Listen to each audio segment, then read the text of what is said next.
This is the story of a twisted fate. A story of a man who ran from what was foretold, only to walk straight into it. A man who sought the truth, and found, too late, that it was his own undoing. This is the story of Oedipus. The city of Thebes lay under a terrible plague. A sickness had spread through the land, the air was heavy with death, the fields failed, and the people suffered without relief. In their distress, they gathered before their king, Oedipus, who once had saved them, and now looked to him again for deliverance. Oedipus, firm in resolve, declared that he would discover the cause of their suffering and bring it to an end. Creon returned from the oracle with a clear answer: the land was polluted.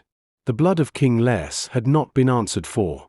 His killer still lived within Thebes, and until he was found and driven out, the plague would not cease.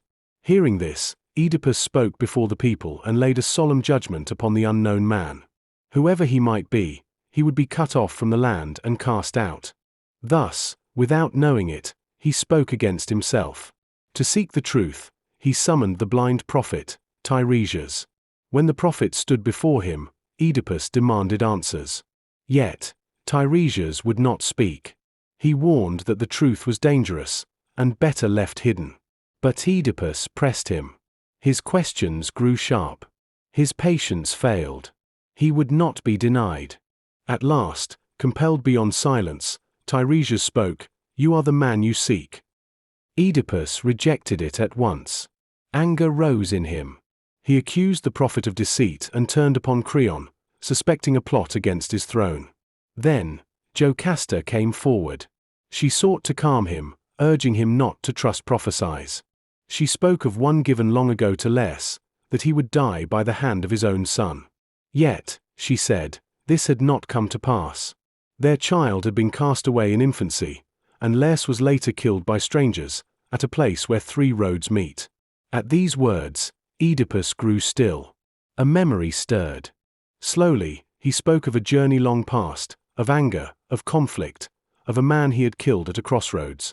Doubt entered him. He then told of his life in Corinth, where he had been raised as the son of Polybus. There, too, he had heard a prophecy, that he would kill his father and marry his mother. In fear, he fled, believing he could escape such a fate. But now, uncertainty took hold. He called for the one man who had survived the attack on Laius. Before that man arrived, a messenger came from Corinth, bringing news that Polybus was dead. For a moment, Oedipus felt relief. But the messenger revealed more: Polybus was not his father by birth. Oedipus had been given to him as an infant. At this, the truth began to close in. The messenger spoke of a shepherd, the man who had given him the child.